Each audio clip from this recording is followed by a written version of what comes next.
There is a house. An old, isolated mansion shrouded in mist, standing like a forgotten relic of the past. It seems abandoned, silent, but inside its walls, something lingers. Something unseen. This is the story of Grace Stewart, a woman trapped in fear, haunted by shadows, and on the verge of discovering a truth more unsettling than she could ever imagine. It is 1945. The war is over, but for Grace Stewart, the battle never ended. She lives in this isolated house on the island of Jersey, once occupied by foreign forces. With her are her two children, Anne and Nicholas. But their lives are far from ordinary. Anne and Nicholas suffer from a rare condition. They cannot be exposed to sunlight. Their skin, their eyes, so fragile that daylight could harm them. And so, the house remains cloaked in eternal darkness.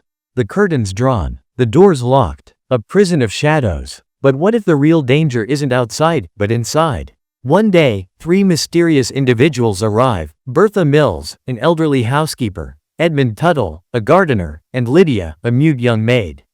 They claim they have worked in this house before, years ago. Desperate for help, Grace hires them. But something feels off. Their presence lingers like ghosts in the hallways.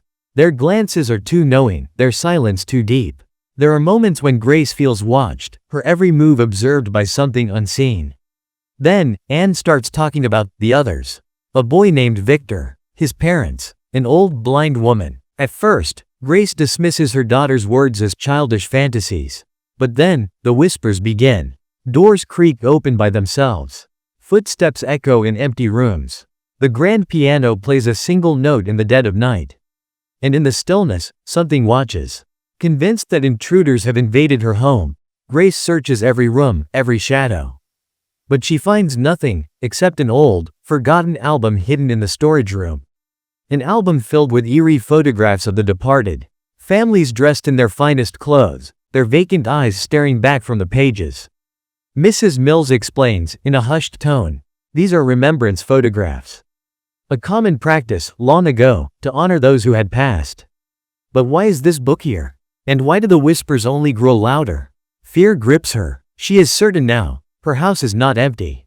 Desperate, she rushes out into the storm, searching for a priest to bless the house. Meanwhile, she orders Tuttle to check the cemetery. But what Tuttle finds is nothing. Or rather, what he hides, what Mrs. Mills instructs him to cover, is far more disturbing than Grace could ever imagine. In the cold woods, Grace stumbles upon a familiar figure. A man, her husband, Charles. She thought he had been lost in the war. Yet, here he is. Alive. But something is wrong. He is distant, hollow, as if he's already slipping away. He barely speaks. His presence is like a shadow of the man she once loved. And soon, he vanishes. One evening, as Grace checks on Anne playing, her heart stops. She sees an old woman in Anne's communion dress, but the voice is Anne's. "Where's my daughter?" Grace exclaims, yanking away the veil. And what she sees sends ice through her veins. Her own daughter. The same as before.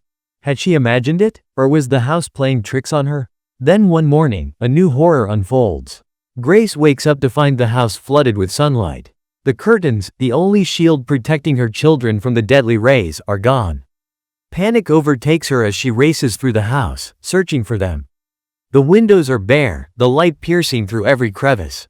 Anne and Nicholas scream in terror, their small hands covering their eyes. Grace, consumed by desperation, demands to know who did this.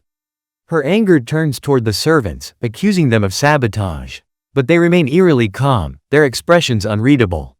Anne and Nicholas scream, shielding their eyes from the blinding light.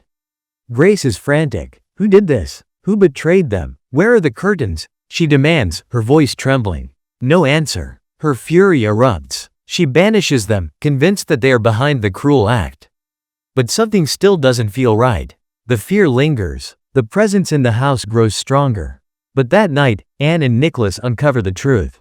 The cemetery, the gravestones, the names of Mrs. Mills, Tuttle, and Lydia etched in stone.